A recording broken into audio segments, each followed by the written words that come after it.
O sea, los actores sabemos que necesitamos un montón de tiempo de un proceso de ensayo para trabajar sobre las emociones, pero que además todo ese proceso de ensayo tiene su sostén en toda la formación que un actor tiene. Entonces, lo que yo observo es que la gente normalmente en los talleres pretende, dame 3 ejercicios y como si con esos 3 ejercicios se resolviera toda la vida misma de emocional, ¿no?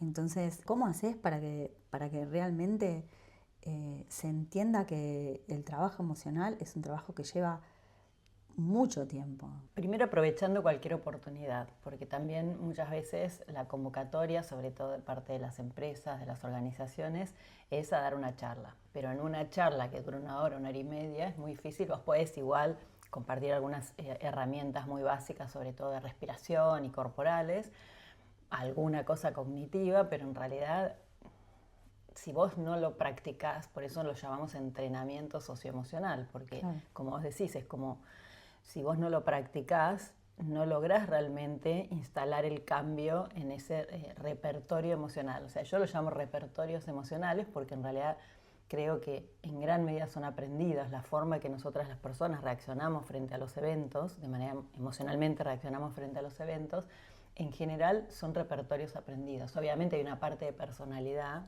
de cada uno, pero después hay mucho aprendido. Generalmente cuando uno hace una introspección muy profunda, que no se da en un momento, se da en un proceso, Claro. como vos decís, igual que el actor, y en ese proceso uno va detectando cosas, va uniendo puntos, va diciendo, a mí me pasa cuando sé esto y cuando sé esto y cuando sé esto. Y por supuesto después tratar de darte cuenta cuándo aprendiste o de qué manera aprendiste. Y como decís vos, todo eso es un proceso.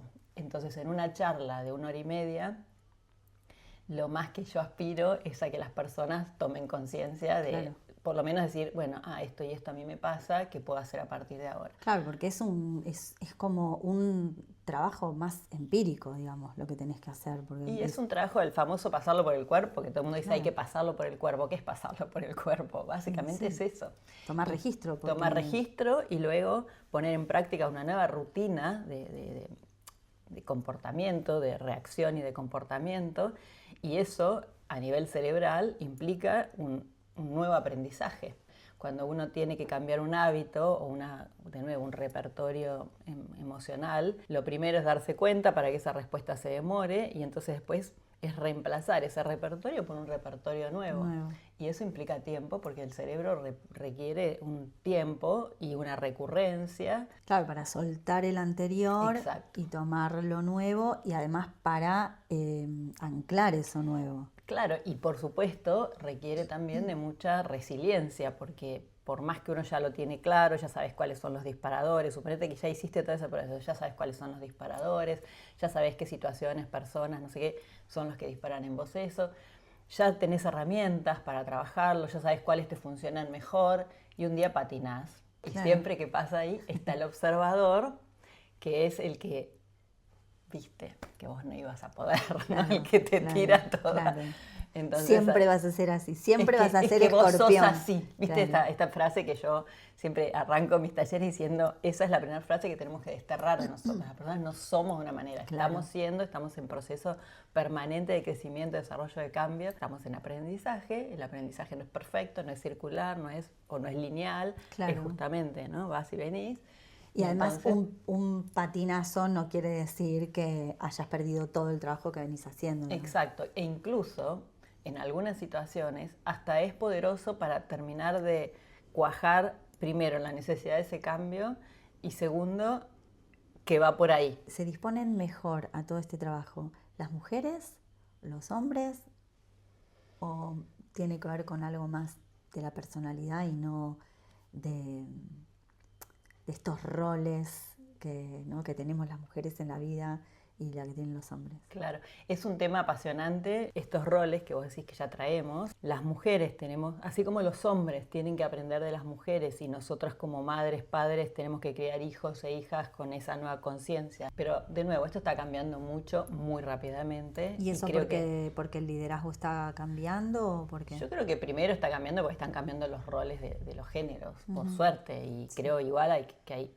enorme recorrido por hacer todavía, ¿no? Es decir, soy una persona que cree mucho, que se ha avanzado mucho en cómo las mujeres hemos empezado a tomar roles de liderazgo en distintos ámbitos donde estaban muy masculinizados. Y esto es cierto, pero todavía hay mucho por hacer, muchísimo. Y realmente creo que una de las formas de entrarle a este desafío es a través de lo emocional. Y las mujeres podamos sentirnos orgullosas de, por ejemplo, tener ambición. La ambición es una palabra que está mal vista, tener ambición. Claro. Más en las mujeres. Entonces, esas son cosas que tenemos que, desde lo emocional, empezar a ayudar a los hombres a que puedan desplegar estas capacidades y a las mujeres a que podamos desplegar las otras, ¿no? Es decir, y si vos, como mujer, que esto es algo que a mí me pasó siempre, ¿no? Es decir, yo soy muy ambiciosa y me parece bien y me encanta. Y no es negativo, es algo positivo y valioso. Claro. Yo, gracias a que soy ambiciosa, logré un montón de cosas y espero lograr muchas más. Que ni te digo las ambiciones que tengo, que a veces me dan miedo a mí misma. Bueno, está bien, hay que proyectar. Bueno, claro, hay que proyectar, sí, pero con manejo de expectativas, como digo. Ade, y en esta situación tan de cambios o de nuevos escenarios, ¿cómo nos estamos contando?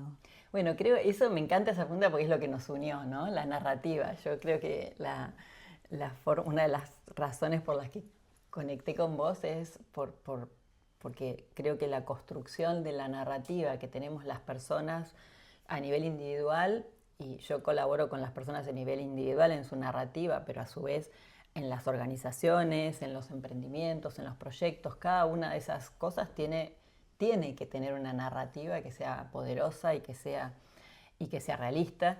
Y a nivel personal, yo creo que la construcción de la narrativa es una herramienta increíble de primero autoconocimiento y después de proyección futura y de cambio, ¿no? ¿Y por qué nos quedamos siempre tan patinando en lo descriptivo? ¿Por qué para contarnos necesitamos describirnos?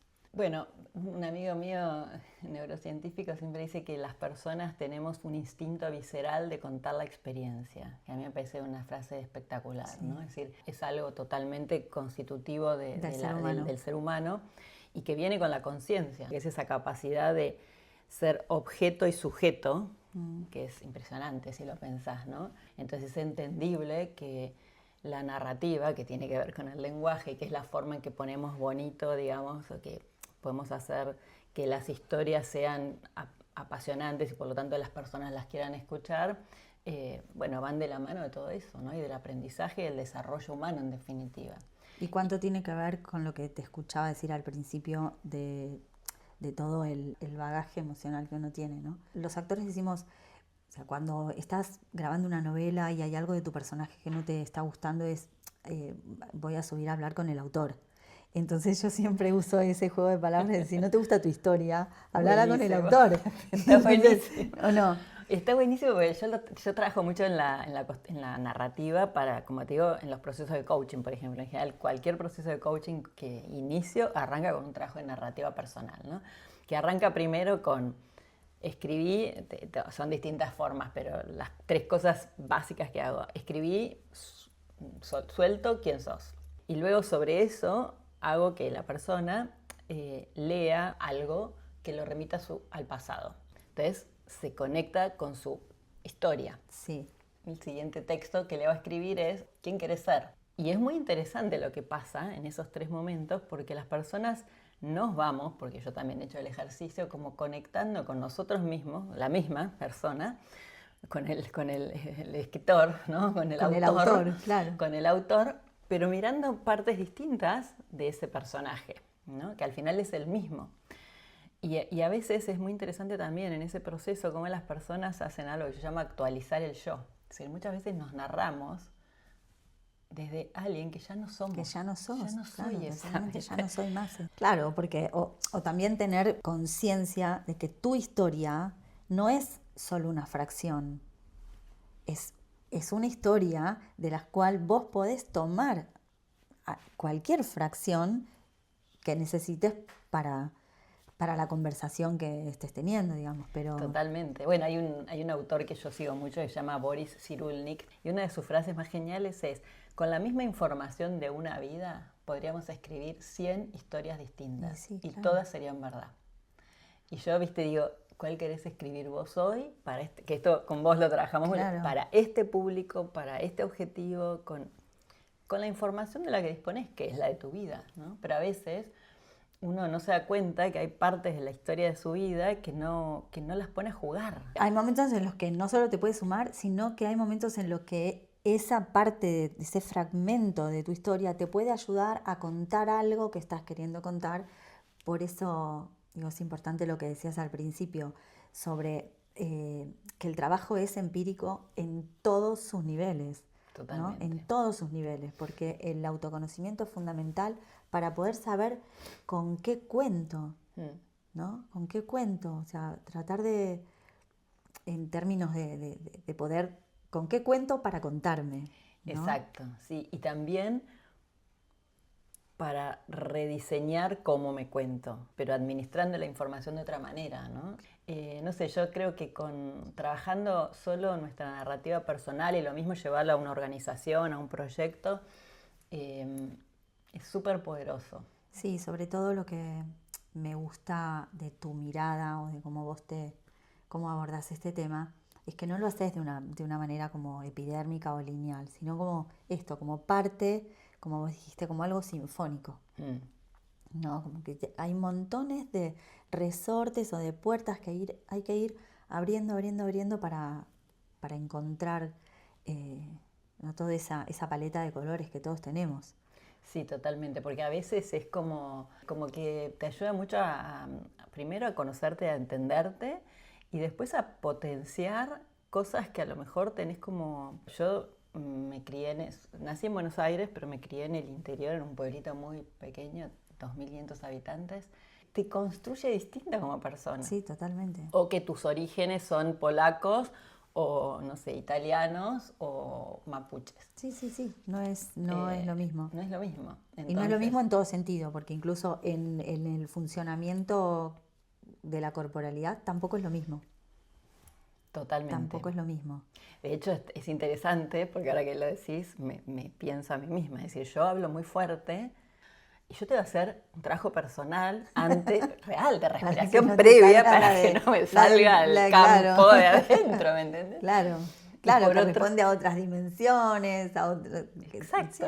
Tiene un porqué. Pero bueno, me parece que en eso también hay una conexión con lo actoral, ¿no? Es decir, como vos cuando empezás a trabajar en un personaje, debe ser apasionante meterte en ese personaje. Pero me imagino cómo debe ser para un actor, una actriz, que se mete en ese personaje, lo actúa, y como yo siempre digo, y después Fabi vuelve a su casa y tiene los chicos, la casa, el cocinar, mañana que comemos, hoy que comemos. No, el trabajo, la tarea está en el proceso de búsqueda de ese personaje. Lo que sí sucede, que muy poca gente no tiene ni idea, es que durante esa hora y media es como meditar.